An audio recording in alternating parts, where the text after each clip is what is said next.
Adriane, aqui do Grupo Tikva. E primeiro eu quero falar uma coisa. Como vão vocês? E que dia é hoje? Ótimo. Então, hoje nós estamos aqui recebendo o idealizador do Grupo Tikva, nosso querido amigo Marcos Skindi, e sua querida e amiga nossa Leila. E ele vai nos ofertar, ele veio especialmente de Israel para nos dar uma aula, como sempre. E estamos muito felizes de te receber aqui, como sempre. Com saudades, né? Obrigado, Adri. Muito obrigado, gente. Eu estou muito feliz de estar aqui.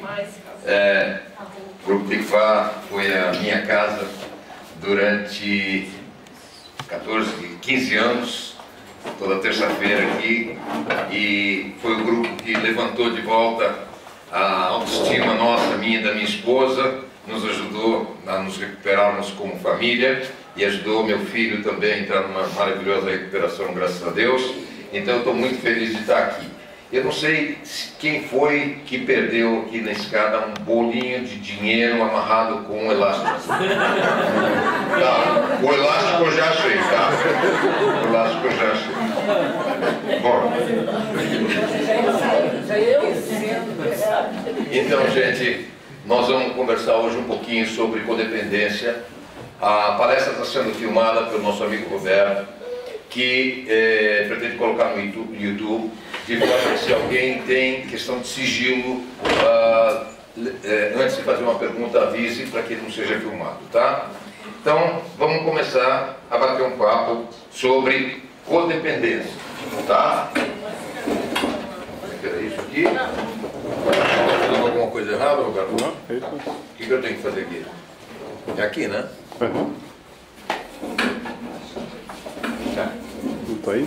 Tá, estou fazendo alguma coisa errada, então vamos por aqui.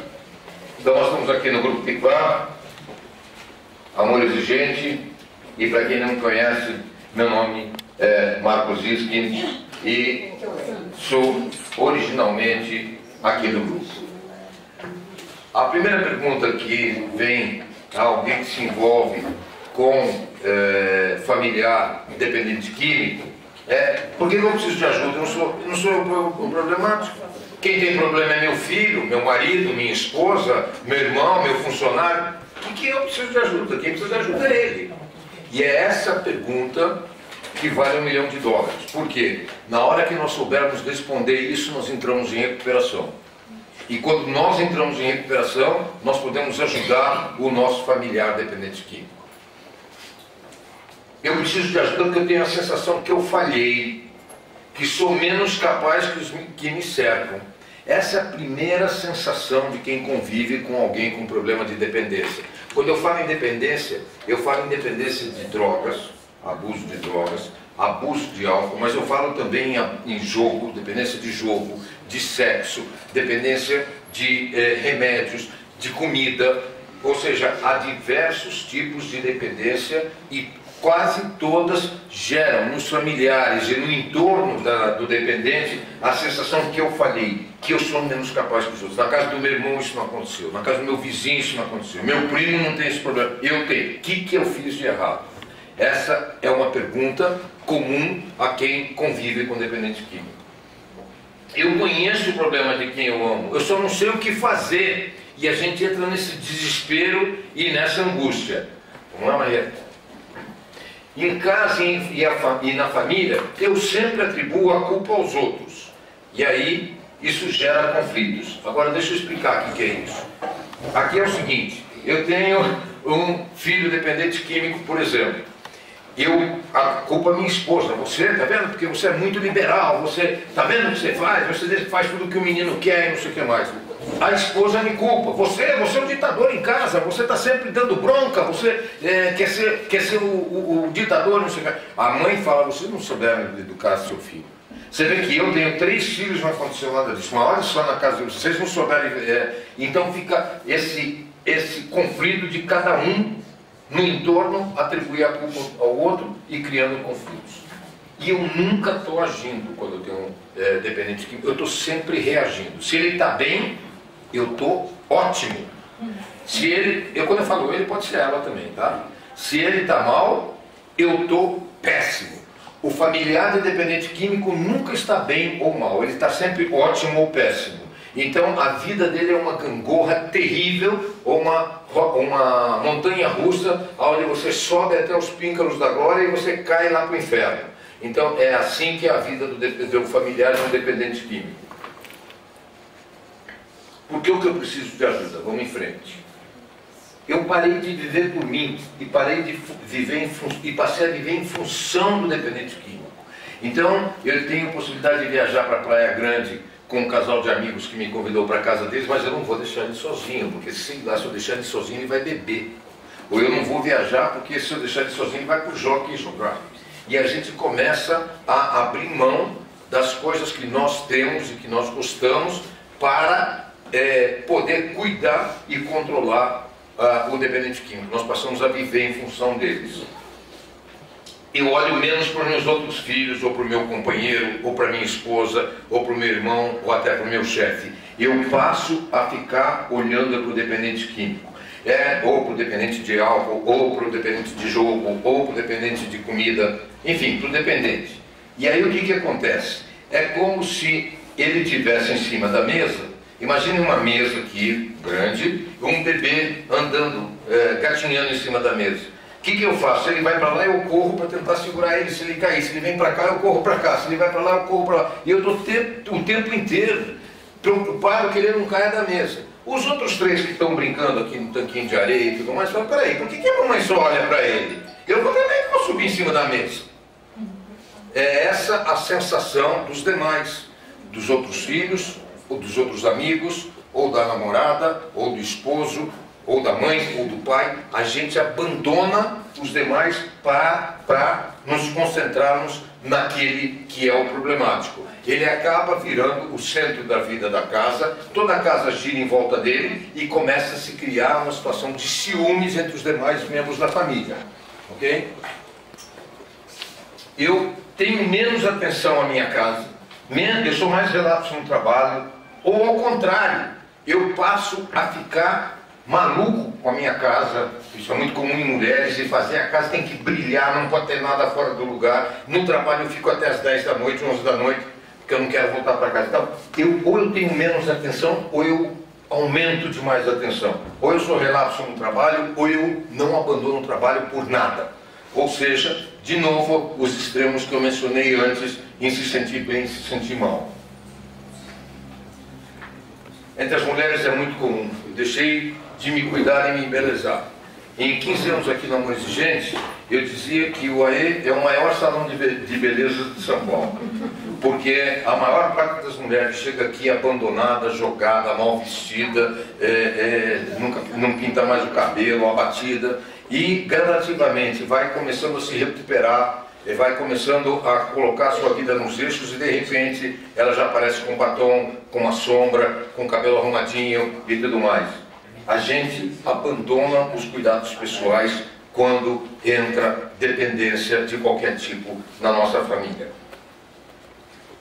E eu fico cheio de sentimentos horríveis. Eu tenho culpa porque tem algum dependente químico na minha família, ou algum dependente de álcool na minha família. Eu tenho medo do que pode acontecer. Ele pode ser assassinado, ele pode cair na rua, ele pode brigar. Eu tenho medo das pessoas que chegam com ele até minha casa. Eu sinto carência, vergonha, angústia, depressão, raiva, todos os sentimentos negativos que a gente consegue catalogar, acabam chegando, talvez não todos de uma vez a nós, mas a maioria deles aparecem em um momento ou outro. 2 ou 3 deles estão presentes 100% do tempo.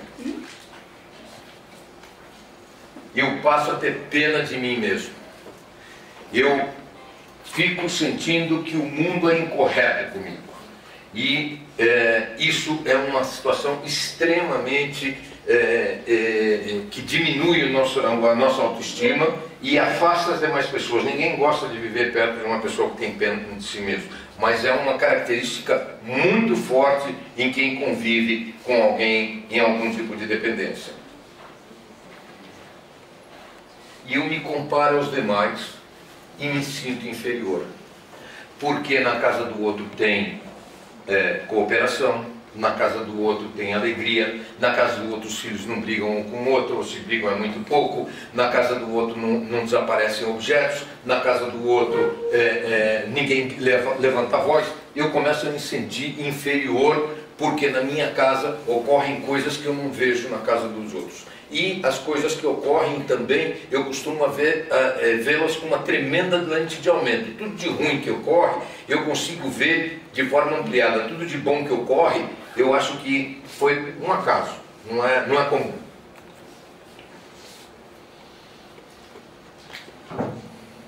Se eu tiver mais do que os quatro dos sintomas que eu acabei de mencionar, eu estou doente. E essa doença tem um nome.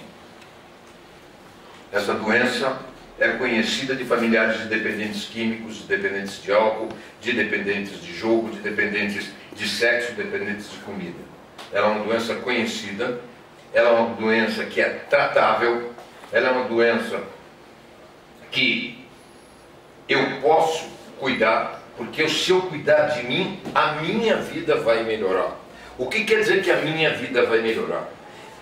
A influência que o dependente tem em me fazer diminuir a minha autoestima, a me sentir mal, a me sentir envergonhado, com medo e com culpa, se eu me tratar, isso vai mudar. E quando isso mudar, eu vou poder ser uma influência muito mais positiva sobre aquela pessoa. A melhora da minha vida vai melhorar a vida de quem me cerca, que foi o que eu acabei de falar. Por quê? Porque a única chance de eu poder influenciar a vida do meu dependente químico é eu estar bem.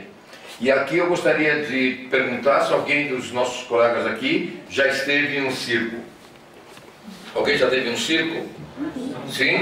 Ok. Quem esteve em um circo viu por acaso o sujeito que anda naquele fio, como é que chama, na corda bamba?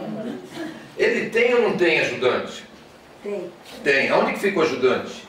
Anda junto com ele? Não. Aonde que anda? Na ponta. Mas por que ele anda no chão? Por que ele não anda junto com ele na corda bamba, o ajudante? Pra poder pegar ele. Como é? Pra poder pegar ele. Ué, mas se ele estiver na corda bamba e o cara balançar, ele segura. Para que ele fica no chão? Que ande junto na corda bamba. Ele não quer cair, né? Como é que é? Ele não quer deixar o outro cair. Porque se um cair, caem os dois. É impossível, quando você está andando na corda bamba, que só um caia. Então, o elemento que está lá para apoiar e para evitar riscos para quem está na corda bamba tem que andar em solo firme. Se ele não andar em solo firme, ele não ajuda em nada. A mesma coisa acontece com a dependência química. Enquanto nós estamos andando na corda bamba, na mesma situação de baixa autoestima, de raiva, de medo, de vergonha, de abandono, etc., nós não conseguimos influenciar a vida do nosso dependente químico. A única chance de eu poder influenciar a vida do meu dependente químico é eu me tratar. Se alguém aqui já voou de avião, deve se lembrar da seguinte fala, que é dita em absolutamente todos os voos, em qualquer língua, em qualquer lugar do mundo.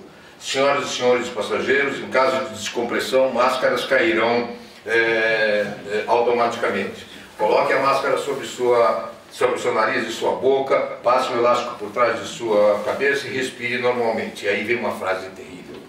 Se você estiver com idosos ou crianças que necessitem de ajuda, coloque primeiro a máscara em você e só depois na pessoa que necessita de ajuda. E a primeira sensação que a gente tem é, essa aeromoça é uma cavala. Como é? Eu estou com meu neném aqui, eu vou colocar primeiro em mim? Eu estou com a minha mãezinha de 92 anos aqui, eu vou colocar primeiro em mim? Ela não fala isso porque ela é ruim. Ela fala isso porque foram feitos estudos. Todas as vezes em que a pessoa que necessitava de ajuda veio a falecer, a pessoa que tinha de ajudar faleceu junto.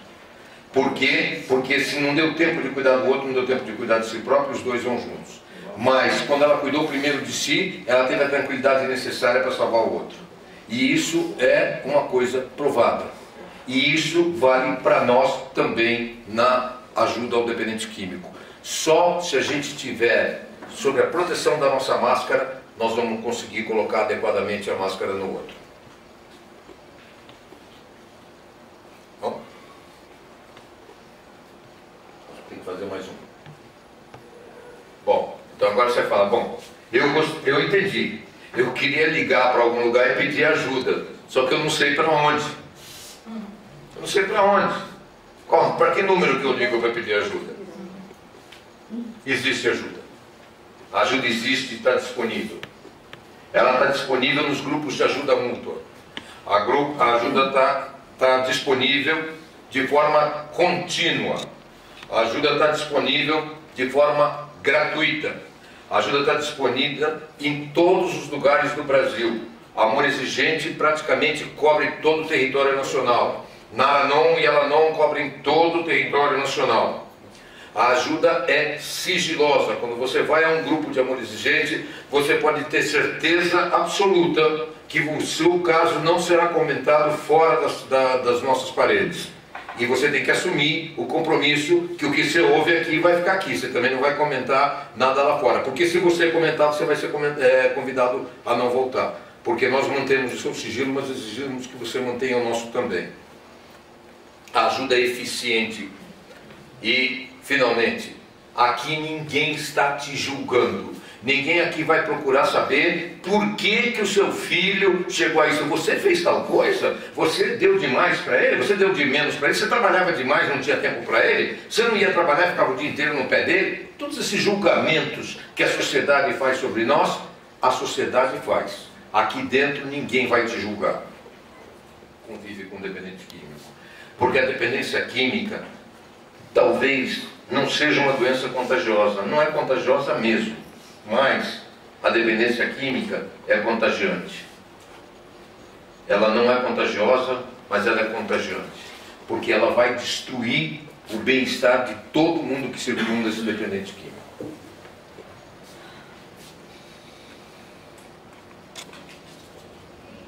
Muito bem. A dependência química de alguém a quem amamos leva a nós mesmos a termos uma outra doença. E essa doença é chamada de codependência. Vamos tentar definir o que é codependência e entender se realmente codependência é uma doença. Se ela é uma doença, a gente não sabe, talvez. Mas com certeza ela torna doentes quem convive com dependente. Okay? De que é dependente químico? Ela ajuda a manter doente as outras pessoas que convivem. Os irmãos, os filhos, a esposa, o marido, o pai, a mãe, o patrão, enfim, o amigo. Quem convive com dependente químico acaba sofrendo com isso. E tem uma definição do Carlos Barcelos, que é diretor de uma importante comunidade terapêutica. Ele diz que a dependência química é a necessidade imperiosa de controlar as coisas, controlar as pessoas, controlar as circunstâncias, controlar os comportamentos, esperando assim controlar as próprias emoções nossas. Nós queremos controlar tudo do outro para assim controlar as nossas emoções. Se ele estiver bem, eu vou ficar ótimo. Existe a definição da Melody Beattie. Melody Beattie é autora do livro Codependência Nunca Mais, o livro clássico sobre codependência. Ela diz que codependente é uma pessoa que não toma conta de si própria. Ela toma conta de todo mundo menos de si própria. Ela cuida da mãezinha doente, cuida do irmão, cuida do filho dependente químico, cuida da escola que está suja, cuida de si própria, ela não cuida. Consequências da codependência quais são? Leva a um desajuste individual e social. O que quer dizer um desajuste social? Desajuste social é o seguinte: tem a festa da minha prima e eu não vou. Eu não vou por quê? Porque na festa da minha prima vão servir cerveja e se o Juca for comigo ele vai beber, então eu fico em casa.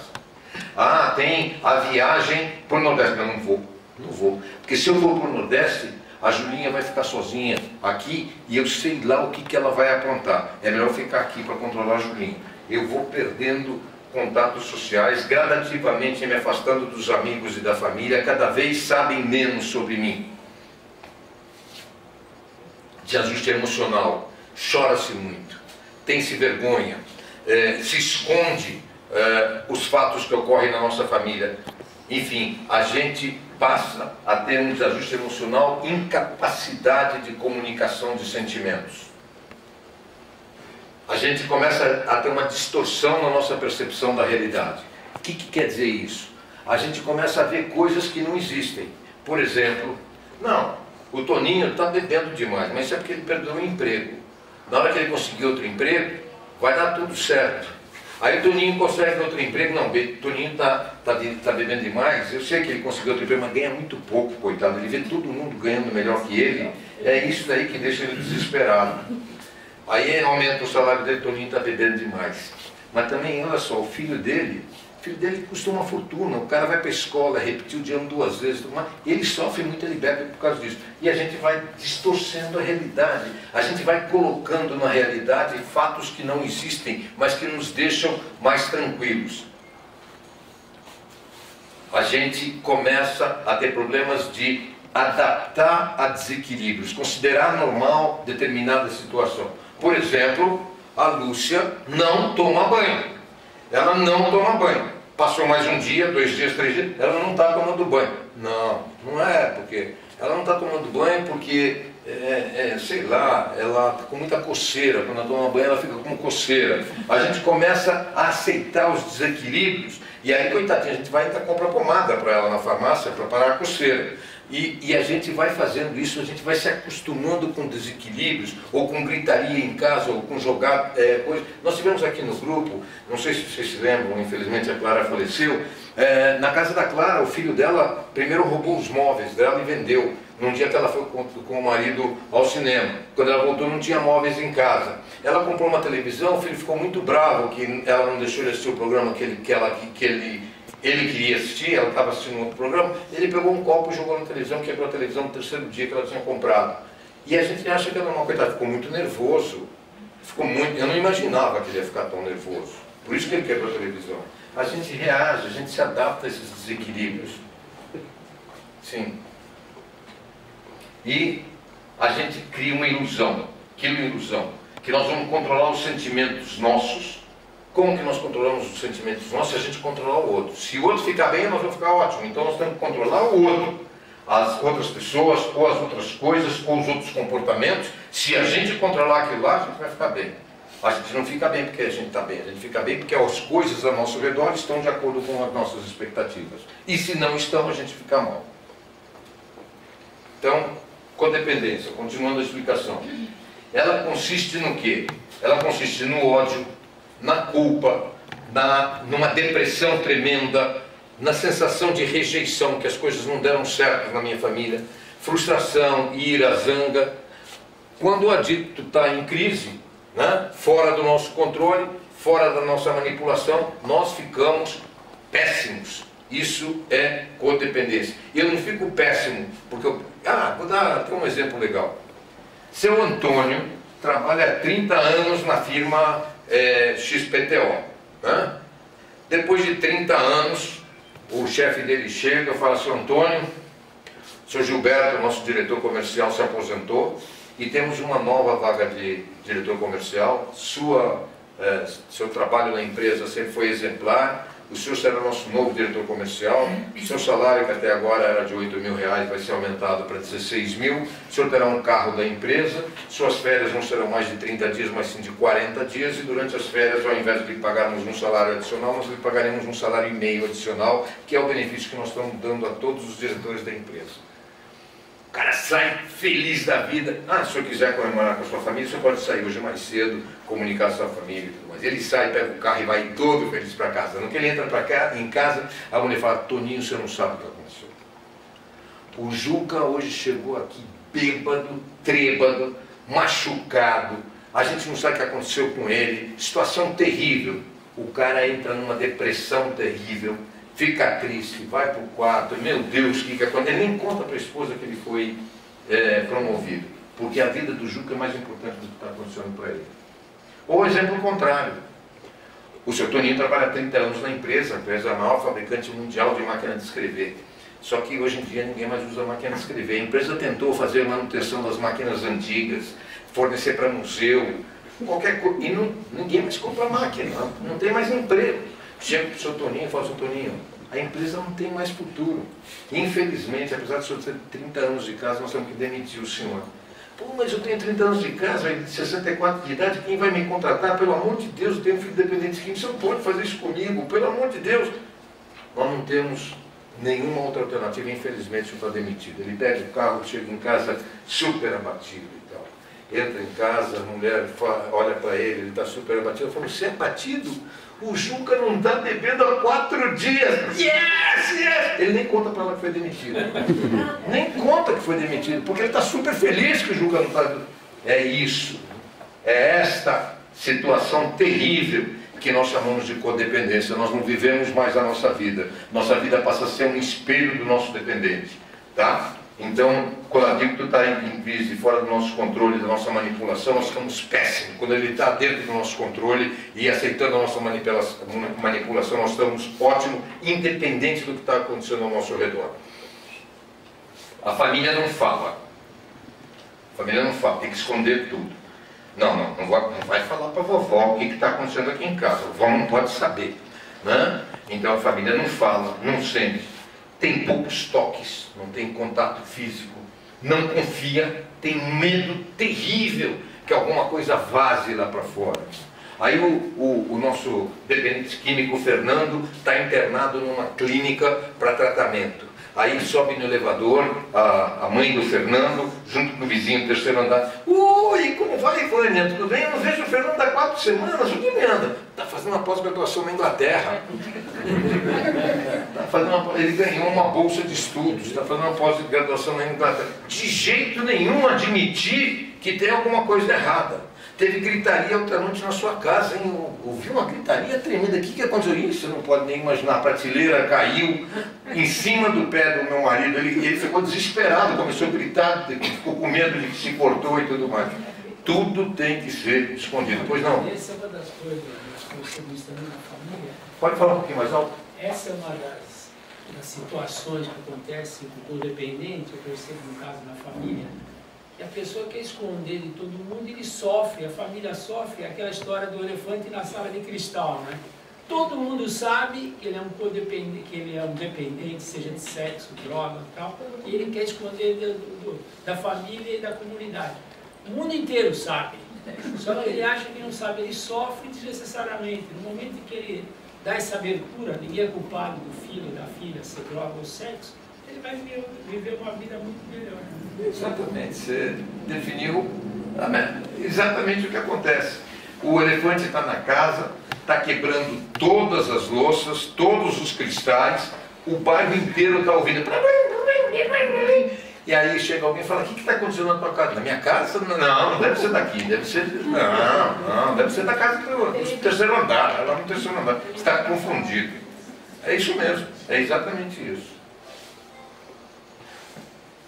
A codependência faz com que a gente seja exatamente um caminhão atolado na lama. Alguém aqui já viu o que é um caminhão atolado na lama? Vamos lá, o que faz um caminhão atolado na lama? Faz barulho para chuchu. Tenta tirar o caminhão da lama, faz um barulho desgraçado, solta fumaça pra caramba, patina, mas não sai do lugar. Essa é a característica típica do codependente. O codependente é o sujeito que faz barulho, fica bravo, grita, ameaça, você nunca mais vai sair de casa, aí o dependente fala, quer dizer que se eu amanhã tiver um infarto, eu vou morrer aqui, porque você não vai me levar no hospital? Não, isso, então não é que eu nunca mais vou sair de casa. São os barulhos imbecis que a gente faz. Você nunca mais entra no meu carro. Ah, é? Quando estiver viajando em Guarujá e tiver que voltar para São Paulo, eu vou ter que vir de ônibus? Não, aí é diferente. E a gente vai mostrando como a gente é incoerente para o dependente químico. O que acontece? Qual a consequência? Nós achando que nós estamos ameaçando e dando instruções e sendo rígidos, e nós estamos sendo gozados com o nosso dependente químico que está rindo da nossa cara, porque ele sabe que o que nós estamos fazendo é simplesmente mentira. Agora, se nós podemos mentir, o que acontece com o dependente químico? Também pode mentir. E aí, como você consegue saber que um dependente químico está mentindo? Tem uma forma simples. de saber se um dependente químico está mentindo. Você olha nos lábios dele, se estiverem se movendo, ele está mentindo. Entendeu? Porque a mentira é a melhor arma que ele tem para se comunicar com a família, para enganar a família, para mentir para a família. Okay? Comportamentos típicos de nós que somos codependentes. Primeiro, a gente nega. Negação é o primeiro sentimento perceptível do familiar de um dependente. Não, ele não é dependente, ele não bebe demais.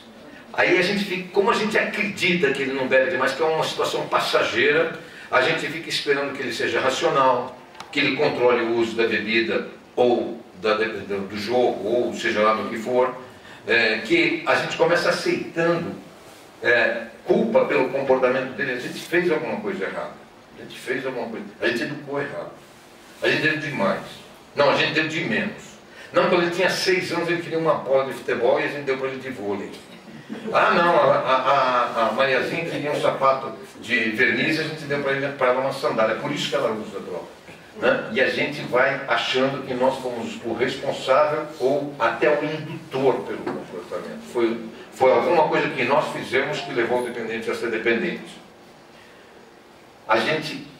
Então negar é a primeira coisa, a gente nega a seriedade do caso. A segunda coisa é justificar. Nós buscamos racionalizar, uma explicação que seja lógica, não para o outro, para mim. E como eu estou disposto a negar o que está acontecendo, qualquer justificativa mais ou menos imbecil é suficiente para me convencer de que a explicação é lógica.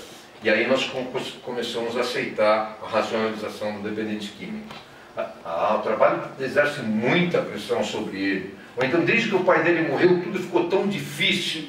Então, por isso que ele ou ela chegou a esse tipo de comportamento. Outro comportamento muito comum no familiar dependente químico é guardar. O que é guardar? Esconder os meus sentimentos dentro de mim. Não falo para ninguém o que eu sinto. Eu não falo. Poxa, o que aconteceu? Parece que você ontem não veio na aula de coral, que você gosta tanto. Ah não, eu estava com uma dor de cabeça muito forte. Na verdade, ela estava morrendo de vergonha que a filha desapareceu por 3 dias. Mas ela não vai falar isso, porque ela tem que esconder os sentimentos. Seja os sentimentos positivos, seja os negativos. Eu não demonstro os sentimentos, eu tento escondê-los ao máximo. Evitar problemas é outro comportamento típico. Procurar manter a paz, acreditando que falta de conflito faz um bom casamento, um relacionamento bom com os filhos. O que quer dizer isso? O conflito é inerente à vida social. Marido e mulher têm conflitos, é normal, porque tem desejos diferentes, tem necessidades diferentes, tem momentos diferentes. Pais e filhos têm a mesma situação. Patrão e empregado têm a mesma situação. E problemas ocorrem na nossa vida, mas quando nós somos codependentes, nós precisamos de tudo para não acontecer o problema. Então o que a gente faz? A gente começa a procurar manter a paz. A gente abre mão do que a gente queria fazer para não criar problema, não ter conflito. Deus me livre, se tiver conflito vai tudo ficar mal. Então eu vou fazendo tudo possível para evitar conflito, abrindo mão de muitos dos meus pensamentos, de muitas das minhas ações, de muitas das minhas vontades, muitas vezes até da minha fé, em prol do que eu tentaria chamar de evitar problemas. Então a gente protege excessivamente e a gente evita principalmente que o dependente químico tenha que enfrentar a consequência do seu comportamento. Então o sujeito roubou e aí chega a polícia na nossa casa e a mãe vai lá e fala: ô seu guarda, se eu der para o senhor R$1.000, o senhor esconde aí, não acusa meu filho. Bateu o carro, ô seu Antônio, não chama a polícia, ele bebeu um pouco demais, eu vou pagar o seu conserto, por favor não chama a polícia. Vamos evitar problemas de todo jeito. Ele passou 8 vezes o farol vermelho. Aí a gente pega e escreve para o Detran que quem estava guiando era eu, para ele não perder a carta, coitadinho. E coisas do estilo, a gente vai evitando problemas, pensando que está evitando. O que nós estamos fazendo? Ele vai bater o carro de novo, ele vai passar mais farol vermelho, ele vai, enfim, ele vai continuar no comportamento dele. Por quê? Porque alguém vai cumpri-lo. Minimizar. O que é minimizar? É outro comportamento quando a gente sofre de codependência. A gente reduz o impacto da adicção. Não é tão mal assim. As coisas vão melhorar quando ele arrumar emprego. As coisas vão melhorar quando a gente mudar para o interior. As coisas vão melhorar quando o meu salário aumentar. As coisas vão melhorar depois que ele se formar. Aí não vai ter mais problema quando ele sair da faculdade. As coisas vão melhorar quando eu conseguir dar um carro para ele. E a gente vai sempre encontrando um momento onde as coisas vão ficar boas. Sempre esse momento é lá no futuro. Nunca é amanhã. É sempre lá no futuro. Manipular. O que é manipular? É forjar, inventar, maquinar para conseguir o resultado esperado. Então a gente dá um presente, por exemplo. Ah, filhinho, se você for comigo nesse fim de semana para a praia, eu te compro aquela bicicleta com motor que você está tanto querendo. Ele não está indo para a praia porque ele quer ficar com a família, ele está indo para a praia porque ele quer a bicicleta. Tá? E a gente está manipulando, pensando que com isso nós estamos comprando o bem-estar familiar. Mas continua, tem outros comportamentos. Proteger, evitar que exponha a imagem dele. Proteger o dependente químico e a mim mesmo da dor. Alô? Quem é seu Fábio? Seu Fábio, quem está falando aqui é Juliana, a esposa do Zé Carlos. O Zé Carlos hoje não vai trabalhar. Infelizmente a mãe dele está passando muito mal, ele vai levá-la para o hospital e não sei se vai dar tempo dele chegar no trabalho. O senhor entende, né? Muito obrigado, desculpe. E o Zé Carlos está na cama, bebadaço. Bebadaço. Mas eu tenho que proteger o dependente químico. Deus me livre, se ele perder o emprego vai ser pior.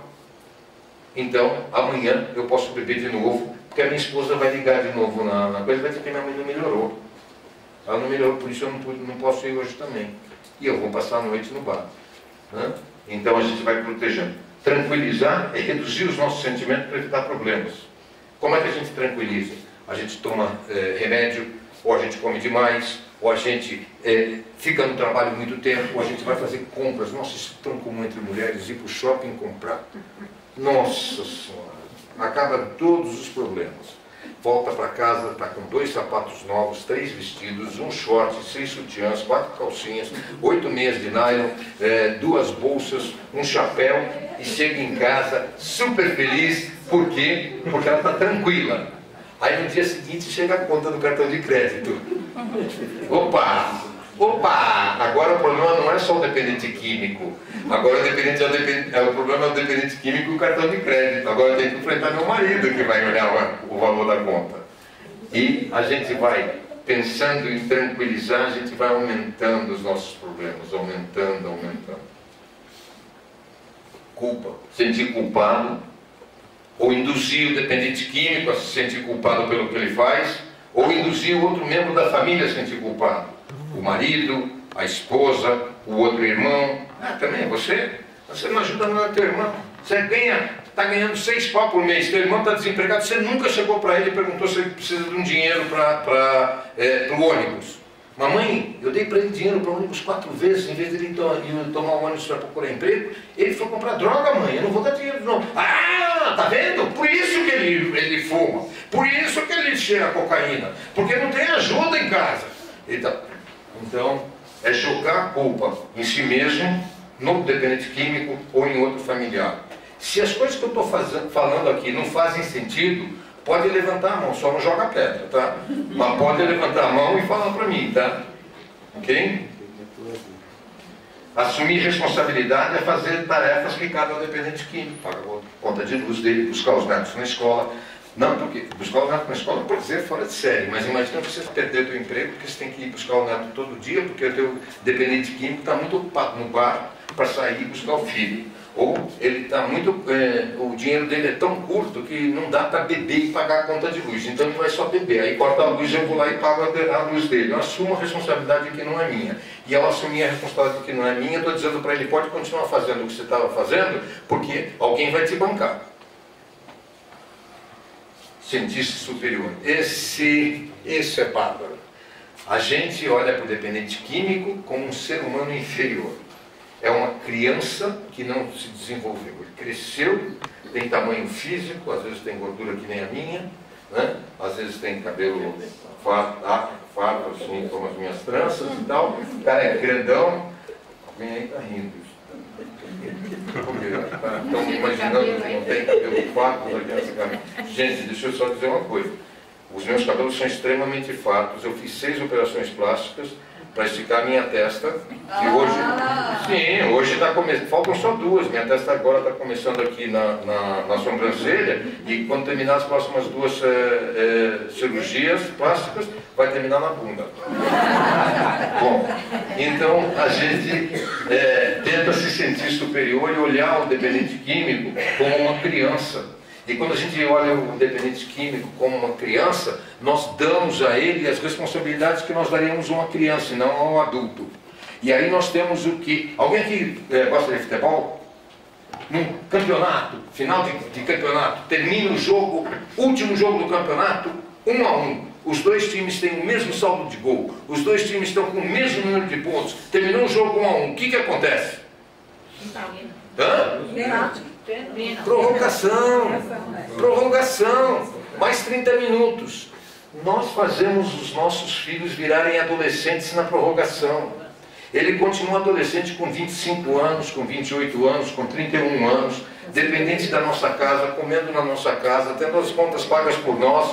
Quando nós tínhamos 31 anos, nós éramos pais ou mães de 2 ou 3, enquanto ele, nosso dependente químico, é o bebezão de casa. Ele continua sendo tratado como criança. Nós criamos adolescentes na prorrogação. Nós também tentamos, né, como codependentes, controlar. Então nós fazemos todos os esforços para que o nosso dependente não tenha contato com a droga, nem com as más companhias. A gente muda de bairro, porque se a gente muda de bairro, ele não vai mais encontrar nem o Toninho, nem o Fábio, nem o Antônio, nem o Jorge, porque esses caras são muito maus elementos. Aí a gente muda de bairro, no primeiro dia o nosso filho está muito legal, vai conhecer o bairro, volta todo o continente. No segundo dia ele aparece lá com o Alfredo. O Alfredo é um novo fornecedor da cocaína dele. Aí o Alfredo apresenta ele para o Zé Luiz. O Zé Luiz é o que oferece a maconha. E aí juntos os 3 saem e encontram a Mariana, que usa a droga junto com eles. E oferece sexo em troca de receber a droga. E aí ele vira pai. E aí nós somos avós de uma criança que não tem pai, porque o nosso filho está preocupado com a droga. E aí nós temos mais uma despesa e mais uma criança para cuidar, etc. Alguém aqui conhece esse fenômeno ou não? Okay.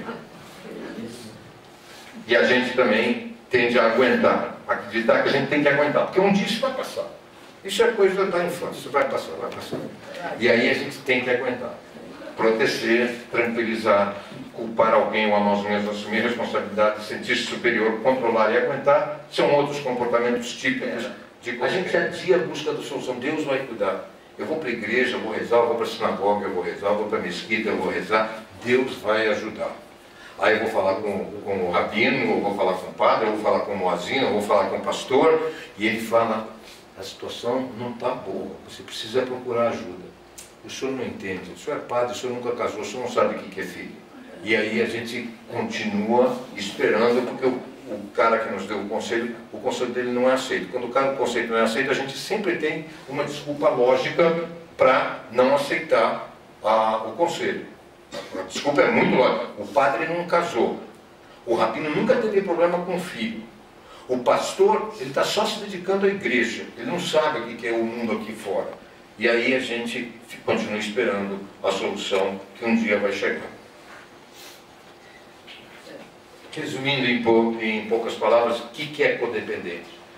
Codependente é uma pessoa com autoestima sempre baixa. Codependente é uma pessoa quase sempre baixa. De vez em quando a autoestima dele funciona. A felicidade do codependente depende dos outros. Eu só consigo ficar bem se o meu dependente está bem. Se o meu dependente está mal, eu estou péssimo. Ah, eu ganhei na loteria. Não, mas ele fumou hoje. Ah, minha mãe morreu. Não, mas ele não está usando droga há 4 dias.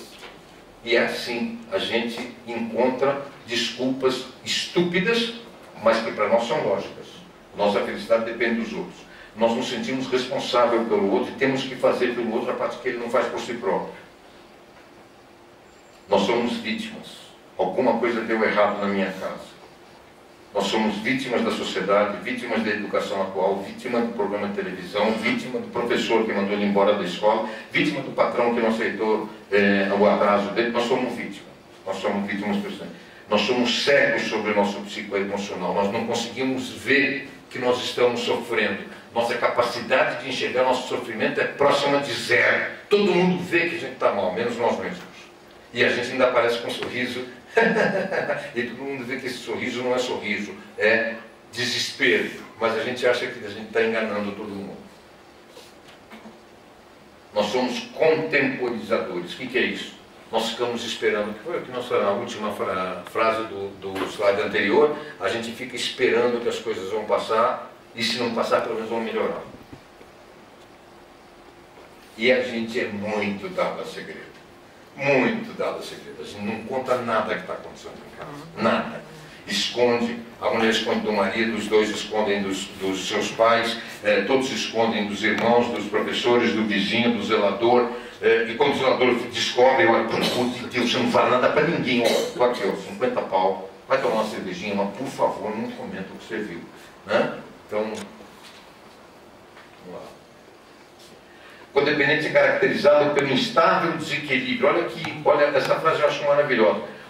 É um desequilíbrio instável entre dependência, em determinados momentos você fica totalmente dependente do comportamento do outro, e independência, que em determinados momentos não interessa o que está acontecendo com o outro, não me afeta. Eu estou sempre indo de forma balançando entre a dependência e a independência.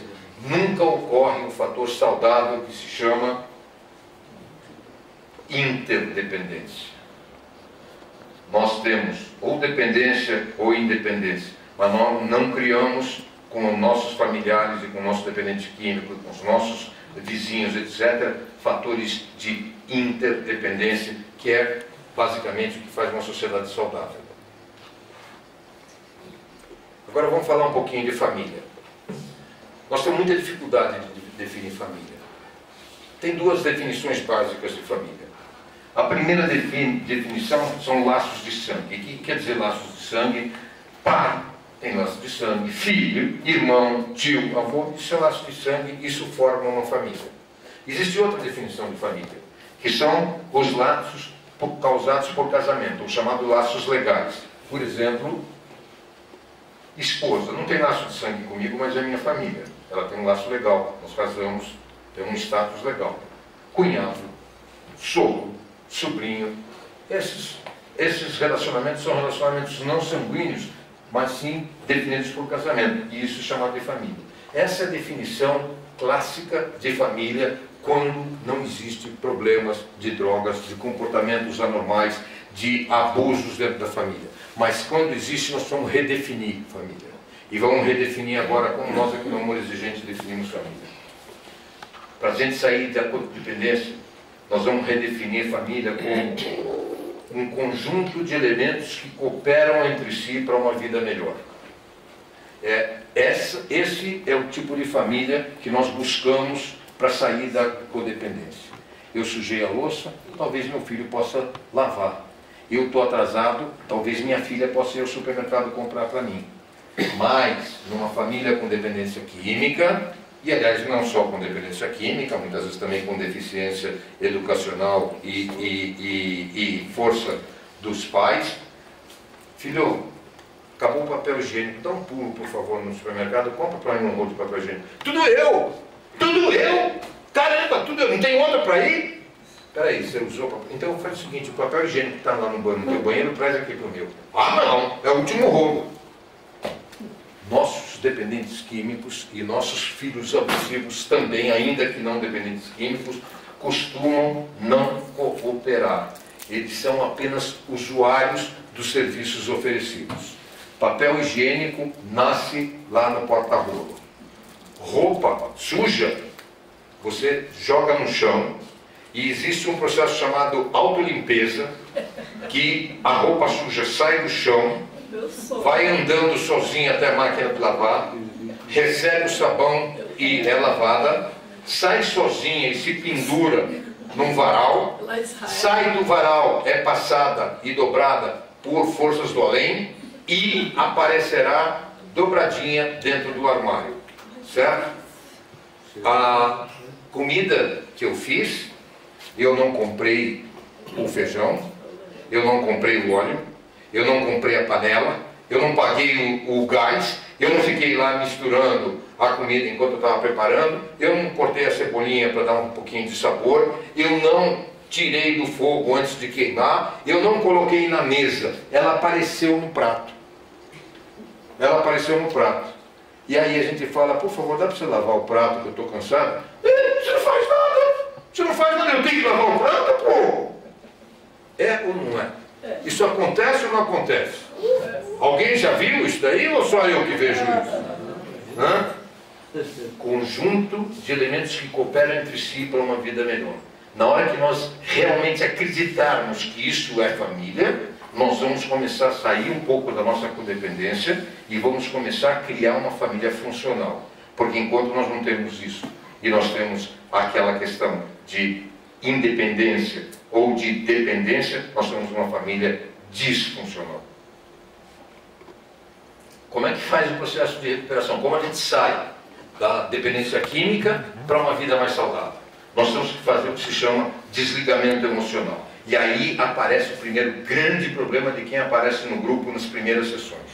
Desligamento emocional, vou esquecer meu filho, vou abandonar esse menino ou essa menina que precisa tanto de mim, pensando que desligamento emocional significa abandono. Desligamento emocional não significa abandono.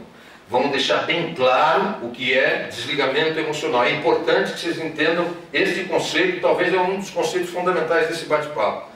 Desligamento emocional significa o seguinte: não permitir que a atitude do outro faça com que o meu comportamento seja um reflexo. Ou seja, se ele me fizer um carinho, eu vou ficar contente. Se ele gritar comigo, eu vou entrar em depressão. Se ele chegar na hora, eu vou vibrar. Se ele não conseguir chegar, meu Deus do céu, não consigo dormir. Isso é uma disfunção. Agora, se eu entender que se ele não chegar na hora, eu vou dormir, porque amanhã de manhã eu tenho que trabalhar, e ele vai assumir as consequências do que ele fez, isso é um desligamento emocional. Não permitir que o comportamento errado do outro faça com que eu entre em algum tipo de pressão ou de depressão. Então, vamos lá. Primeira coisa, tirar o foco do adicto. Geralmente nós temos em casa papai, mamãe, vamos pegar uma família bem típica, papai, mamãe, 3 filhos, um deles adicto. Aí, se alguém de vocês já foi num teatro ver balé, tem lá 30 mulheres e homens dançando, mas tem uma que se chama prima bailarina. Todo mundo está dançando, mas tem um foco que vai em cima da prima bailarina. Aonde ela for, ela vai estar sendo iluminada. Ela vem para cá, a luz vai em cima dela. Ela vem para cá, a luz vai... Os outros também estão no palco, também estão contribuindo para a dança, mas o foco está só em cima da prima bailarina. Na família do adicto, ele é a prima bailarina. Todo o foco está em cima dele. Todos os outros acabam sendo esquecidos nas suas necessidades emocionais, físicas, de carinho, de apoio, de bate-papo, porque a gente tem um foco em cima do adicto. O desligamento emocional permite que o foco saia do adicto e que todos sejam tratados em forma similar, com as suas necessidades.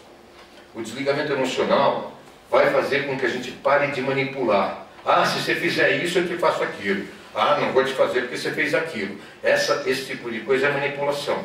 Ele não está fazendo o que é certo, ele está fazendo o que vai trazer alguma vantagem para ele. Então você fala, ah não, se você sair hoje você não vai sair do carro. Então ele não sai porque amanhã ele precisa do carro. Agora você fala, não, o carro vai chegar para você quando você tiver um comportamento aceitável dentro da nossa casa. Ah, mas o que é comportamento aceitável? Você não sabe? Vamos sentar juntos, vamos pensar. Você tem ajudado na manutenção da casa? Você tem procurado emprego? Você tem acordado no horário correto? Você tem arrumado sua cama, ajudado a lavar sua roupa enquanto você não está trabalhando? A gente começa a mostrar para ele quais são os seus erros, ao invés de manipular. Lava sua roupa que você ganha. Arruma sua cama que... Tá claro o que eu estou falando? Ok. A gente começa a entregar a responsabilidade da vida dele para ele. Ele usou cocaína até as 4 da manhã, não conseguiu acordar de manhã para ir trabalhar lá na loja de sapatos onde ele é balconista. E eu não vou ligar com uma mentira para o patrão. Você levanta, você enfrenta. que você está com sono desgraçado e tem que trabalhar, ou você liga e dá uma desculpa sua. Eu não vou mentir para você, eu não vou te acobertar. Eu entrego a responsabilidade dos teus atos a você.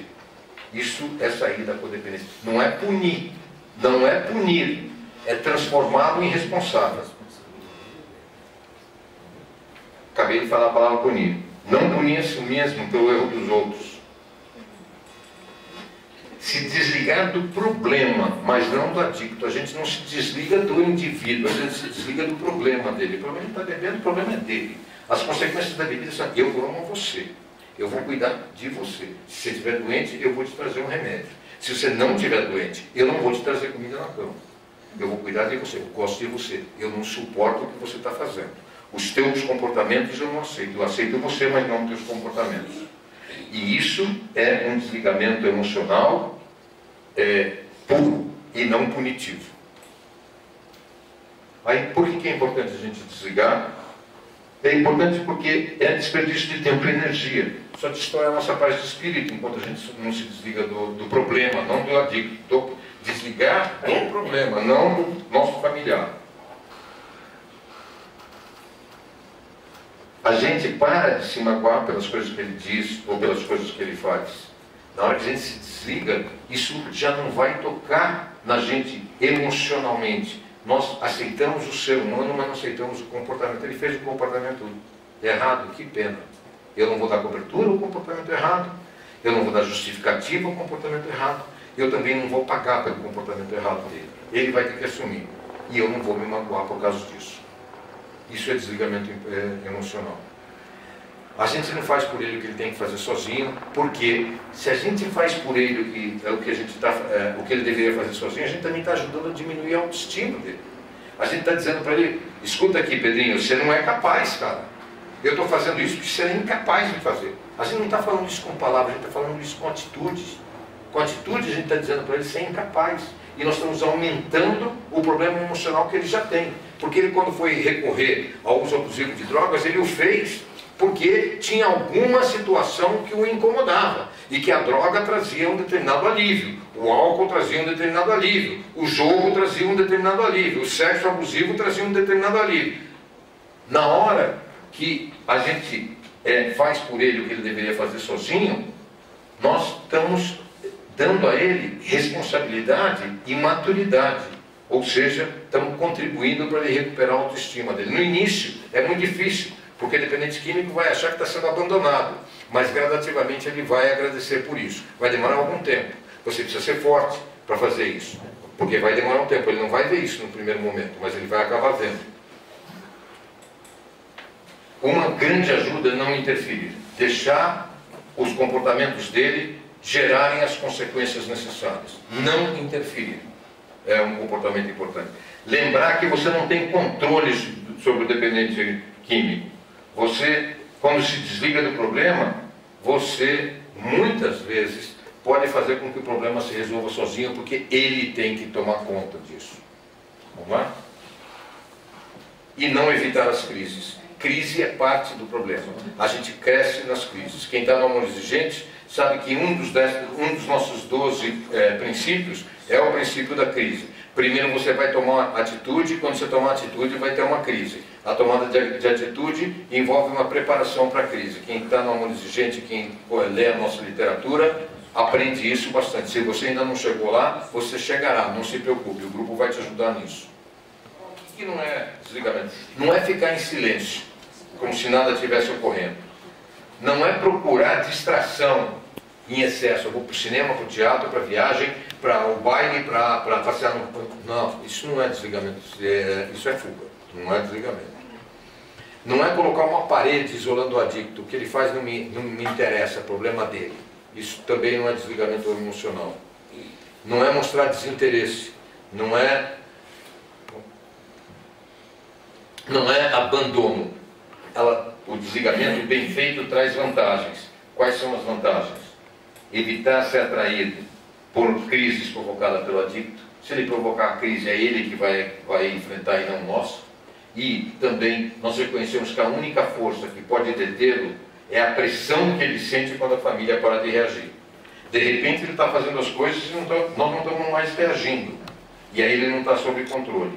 Porque normalmente o dependente químico é um sujeito que segura um móvel. Vocês já viram como que é um móvel? Você mexe aqui em cima, tudo começa a mexer. Ele mexe aqui em cima com qualquer coisa, o pai vai para um lado, a mãe vai para o outro, o filho balança, o outro irmão sai do equilíbrio. Quando de repente a gente desliga emocionalmente, ele mexe aqui e o móvel ele não se mexe. Ele fala, opa, o que está acontecendo? Ele começa a entrar, na primeira vez ele não percebe, na segunda vez ele se assusta, na terceira vez ele até é capaz de perguntar, o que aconteceu? E aí ele começa a ter que tomar alguma atitude diferente do que ele vinha tomando até agora. Saindo da codependência, agora um pouquinho mais rápido, a gente começa a sentir e a exprimir emoções, a gente começa a valorizar o que é importante para mim e não para o outro. A gente começa a fazer novas escolhas e melhores escolhas, seja na questão de trabalho, seja na questão familiar, seja na questão até de alimentação. A gente começa a cuidar melhor da família, porque a gente desfocou do dependente químico, a gente foca em todo o resto. E não só nele ou nela. A gente aceita a história da família. Nós temos problemas. E nós temos muita coisa que não é problemática. Nós temos coisas de nos envergonhar e temos muita coisa de nos orgulharmos. A gente começa a parar de punir a nós mesmos pelo que o outro está fazendo. A gente para de ser escravo do humor do outro. Quando o outro está bem, a gente está ótimo. Quando o outro está mal, a gente está péssimo. Isso é ser escravo do humor do outro. Nós passamos a ser donos do nosso humor. Nós começamos a aprender a colocar limites. Até aqui dá para te aguentar, mais do que isso não. Aqui chegou. Esse ponto é um ponto inaceitável na minha família. Fique claro para você, se você não aceita as normas da minha família, e você tem direito de não aceitar, você por favor procure um outro lugar. Porque até aqui eu aguentei. Esse ponto, por exemplo, é inaceitável. Digamos que a sua filha chega com 2 namorados e quer ir para a cama com os 2 na sua casa. Você fala, não, a sua vida é sua vida, mas a minha casa para mim é um templo. Isso é inaceitável. Esse ponto é um ponto de barreira. Entendeu? E eu coloco limites. Eu passo a agir, porque até então, enquanto a gente é codependente, a gente só reage. O que ele faz gera na gente uma reação. Quando a gente começa a agir, nós tomamos a rédea do caminho, ok? E a gente sai da posição de vítima, ok? Vamos lá. Como se começa a fazer isso? Primeiro, não se apoiar em mentiras que a gente cria ou que os outros criam para nós e nem acreditar nas mentiras que nos contam. A gente parar de salvar os irresponsáveis, a gente não salva mais os irresponsáveis, a gente também não aceita comportamentos errados e criminosos como se nós fôssemos co-participantes deles, tendo que pagar advogado, tendo que pagar juiz, tendo que pagar camburão, tendo que pagar... Não. Você fez?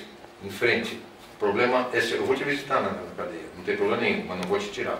Você fez, você vai pagar. Ok? Não permitir que ele estrague o seu dia, sua noite, nem sua vida. Desenvolver a espiritualidade. Agora aqui é um ponto difícil. Muita gente fala, eu não sou religioso, eu não acredito em Deus. Espiritualidade, ninguém está pedindo para você ir para a igreja, se ajoelhar, ou ir para a sinagoga e colocar um talit e uma kippá, ou ir para uma mesquita e se prostrar. Não. Espiritualidade é a capacidade de conseguir enxergar o sobrenatural, enxergar a bondade no outro, ter a capacidade de interagir com o outro de forma honesta, digna e sem interesse. Criar uma situação onde você é confiável, ético e você exige do outro confiança e ética. Se você juntar tudo isso à oração, é muito bom, mas não é fundamental. Parar com manipulação, já falamos 2 vezes disso. Incentivar a solidariedade de sentimentos em mim mesmo e nos meus familiares. Reconhecer quando tem abuso emocional e não permitir que ele ocorra. E aumentar o nosso próprio padrão de honestidade e o padrão de honestidade dentro da nossa residência, do nosso ambiente. E o que mais? Recuperar a crença em nós mesmos, recuperar a crença no outro, sem desconfiar o tempo inteiro, que se Deus me livre falar alguma coisa, todo mundo vai saber. Típico do codependente. Acreditar também no poder superior. E o poder superior não precisa ser Deus, tá? O meu poder superior é Deus, mas o seu não precisa ser. Eu vou mostrar para vocês que existem um montão de vezes em que você tem um poder superior a você, que não é Deus. Teu carro quebrou, carburador pifou, ou a injeção eletrônica pifou. Você não consegue consertar. Tem uma pessoa que, ainda que seja inferior do ponto de vista socioeconômico a você, ou até sociocultural a você, mas ele é um mecânico hábil. Ele é um poder superior a você nesse momento. Existe um momento onde você está passando por muito calor, e você passa num lugar bastante arborizado. Você fala, vou dar uma parada debaixo dessa árvore. O teu poder superior naquele momento é a sombra. Ela está te dando uma tranquilidade que o sol não te dá. Você precisa acreditar que há poderes superiores a você. Você não é o fim. No meu caso, o meu poder superior é Deus, mas isso é uma questão minha. Você tem que encontrar em cada situação qual é o seu poder superior e acreditar que um poder superior pode te ajudar.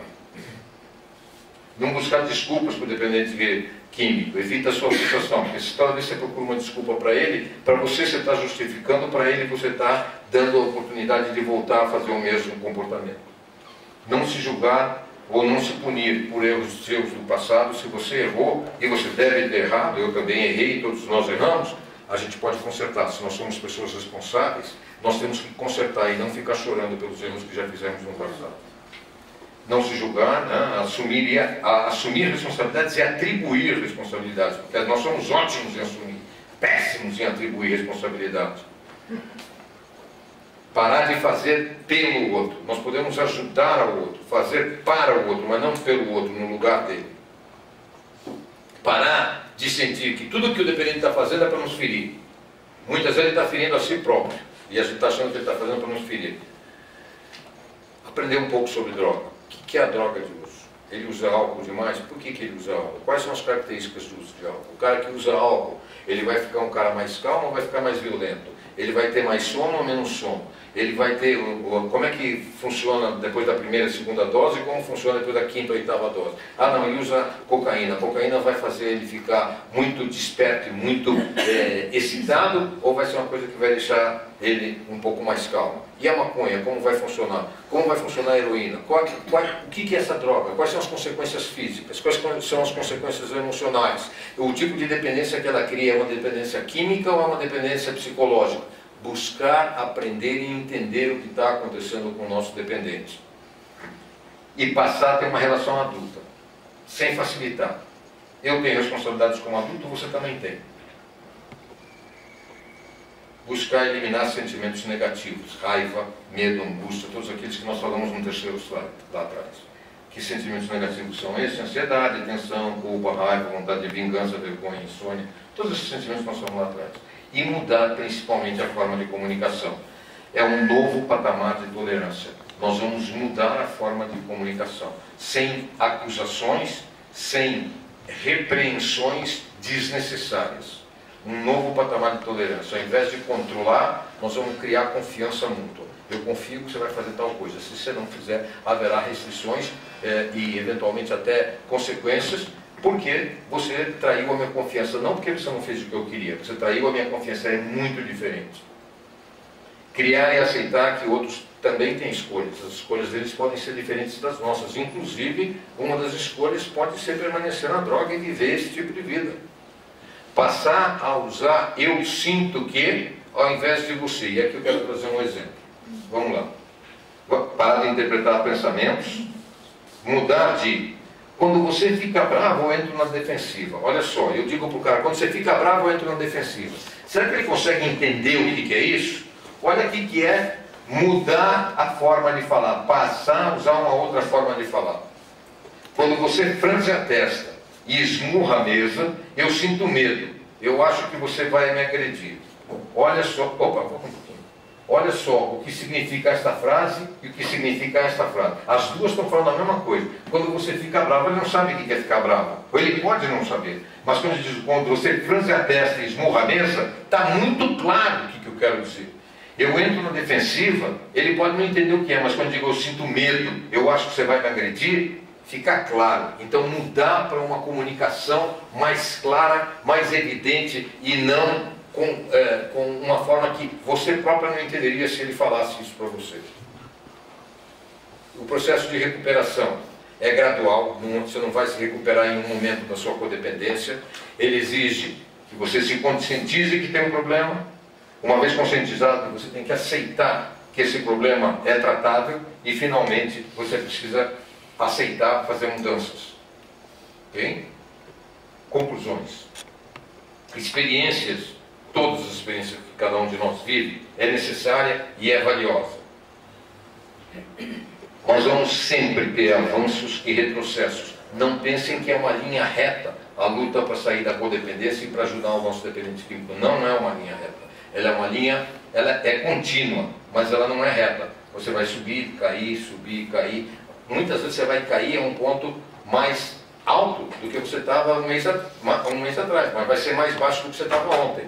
Então, você vai ter um processo. Se a gente desenhar isso aqui, você vai subindo, cai, sobe, cai, mas tem uma inclinação positiva, tá? É assim que é o processo de recuperação.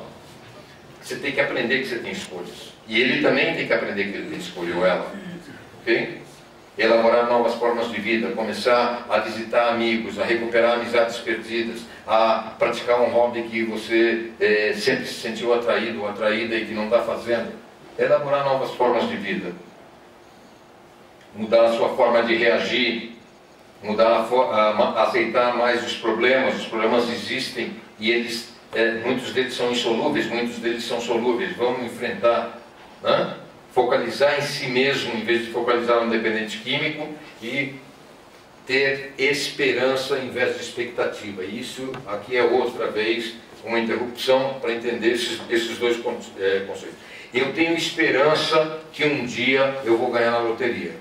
Eu continuo trabalhando, eu tenho meu emprego, eu tenho a minha vida social, e se Deus quiser, tenho esperança que um dia eu ganhe na loteria e saia disso. Isso é esperança. Eu tenho expectativa. Eu vou ganhar um dia na loteria. Eu paro de trabalhar porque vai chegar, vai amanhã, vai. Isso é expectativa. Eu tenho tanta certeza que vai ocorrer, só que eu não sei quando. Isso é expectativa. Nós temos que parar de ter expectativa e passar a ter esperança. Esperança significa eu continuo com a minha vida normal, esperando que um dia muda. E não parar a minha vida na certeza que um dia vai mudar. Okay? E acreditar num poder superior, como nós falamos agora há pouco. Estamos chegando no finalzinho. Aqueles que estão dormindo, peço desculpas se eu estiver falando muito alto. Né? Estabelecer limites. Tá? Buscar ajuda. Aonde tem ajuda? Nos grupos de apoio, em terapia, você pode encontrar ajuda. Em seminários, em palestras, você pode encontrar ajuda. Você pode manter a sua mente aberta a receber novas ideias e a receber apoio de pessoas que eventualmente você nem acredita que estão dispostas a te apoiar. Trabalhar sua frustração, sua ansiedade, seu medo, seu desconforto e principalmente seu temor de mudança. Conseguir relaxar e meditar. Ter um processo contínuo de mudança avançando cada vez mais.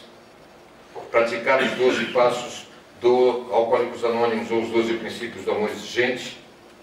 Partilhar, saber expor o seu problema, vir à reunião, não só ouvir, mas falar, colocar para fora o seu... Alguém aqui já cozinhou em panela de pressão? Já? Já. Quando você termina de cozinhar, o que você faz? Você abre a panela? O que faz? Esfria. Hã? Como você faz? Você abre aquela válvula, deixa a pressão sair, esfria e depois você abre. Por quê? O que vai acontecer se você não fizer isso? Uma explosão desgraçada. Né? A mesma coisa acontece na nossa vida social. Quando a gente não partilha, só fica ouvindo, a gente vai acumulando dentro de nós. E isso uma hora, tal como a panela de pressão, vai explodir. Como é que vai explodir? Vai explodir num câncer, vai explodir numa pneumonia, vai explodir num ataque cardíaco, vai explodir num comportamento absolutamente inaceitável frente à sociedade, coisas do estilo. Nós temos que saber partilhar, porque partilhar dentro do processo de recuperação é a mesma coisa que abrir a válvula da panela de pressão. E aprender a ouvir para aprender a falar. Geralmente a gente sabe falar muito e ouvir pouco. Deus deu para a gente uma boca e 2 ouvidos. Deus não fez isso daí de graça. Tá? E buscar a cura de uma nova doença. Essa doença nova é uma doença que afeta praticamente todo mundo que vive com alguém com problemas mentais, dependência química, comportamentos inaceitáveis, vida promíscua, etc. Vamos lá. A doença chama-se zotropatia. Não sei se alguém de vocês já ouviu falar em zotropatia. Vamos lá. O que é a zotropatia? Como que a gente cura a zotropatia? Para saber como a gente cura, precisa saber o que é a doença. Zotropatia é uma doença que acomete familiares de dependentes químicos e que consiste numa questão central. O que os outros vão pensar da gente? Tá?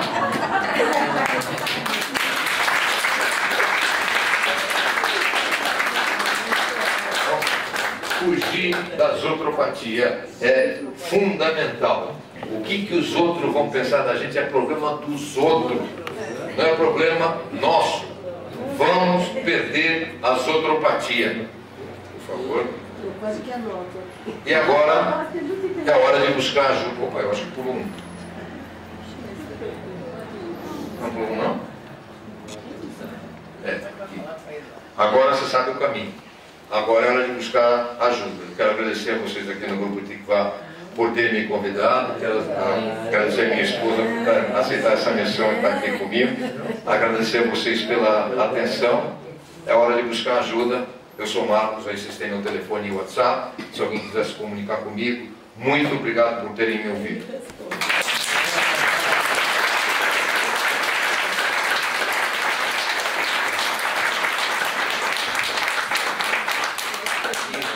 A Adriana falou que ia me apresentar com uma piada, e a piada foi me chamar para falar na frente de vocês. Né? Eu gostaria de saber o que é esse amor exigente. O que é o amor exigente? O amor exigente é um grupo de mútua ajuda de pessoas que lidam com alguma pessoa com comportamentos inaceitáveis que afetam a família e que, de alguma forma, estão criando disfunção familiar, desequilíbrio familiar. É uma instituição que não tem nenhum profissional. Se alguém chegar aqui com um psiquiatra, ele vai deixar o diploma dele do lado de fora da porta. Aqui ele vai ser pai de um dependente químico, marido de uma dependente química, filho de um pai alcoólatra, ou irmão de um sujeito que é apostador contínuo no jockey, etc. Mas o diploma dele vai ficar lá fora. O outro que chegar aqui, que é motorista de ônibus, também vai deixar lá fora a sua profissão de motorista de ônibus. Aqui dentro ele vai entrar como pai, ou mãe, ou irmão de uma pessoa que necessita ajuda. Tudo que ocorrer aqui dentro é baseado nas nossas experiências como tal. Ninguém aqui dá apoio ou informação profissional. Tudo é dado do coração com a maior sinceridade possível. Tudo que a gente fala aqui é sigiloso. Quem a gente vê aqui, fica aqui. O que a gente ouve fica aqui, e o que a gente fala aqui também vai ficar aqui. Se eu sair daqui e encontrar uma pessoa, eu posso falar, eu encontrei uma senhora, hoje no grupo, uma senhora que tem uma filha dependente química, que tem causado muitos problemas, ela anda muito desesperada, e foi muito bom que ela veio ao grupo e pôde partilhar. Isso eu posso falar. Agora eu não posso falar. Teve aqui uma senhora chamada Fernanda, que tem uma filha chamada Lúcia, mora em Perdizes. A filha dela está fazendo loucuras, cara, no prédio gelador. O seu Antônio não aguenta mais. Eu identifiquei a pessoa. Aqui nós aqui nos abrimos exatamente por sabermos que o que a gente fala aqui dentro não vai sair lá para fora. E geralmente, eu posso falar por mim, a gente se recupera como ser humano. Eu cheguei aqui absolutamente destroçado por uso abusivo de drogas por parte de um filho meu. Meu casamento num momento extremamente difícil. Na verdade, nossa primeira reunião não foi aqui no grupo, o grupo não existia, nós criamos o grupo mais tarde. Nossa primeira reunião foi num grupo no Brooklyn. Numa segunda-feira, nós tínhamos marcado na terça-feira o nosso divórcio, eu e minha esposa, e a monitora pediu para a gente não ir à reunião com o Rabino, que ia ser lá na Rua Prates. Ela pediu para a gente não ir, para a gente dar um tempo para o amor exigente nos ajudar. E isso daí aconteceu em 1999, hoje nós estamos em 2019, minha esposa está aqui junto comigo do meu lado, graças a Deus, a gente vive uma vida feliz.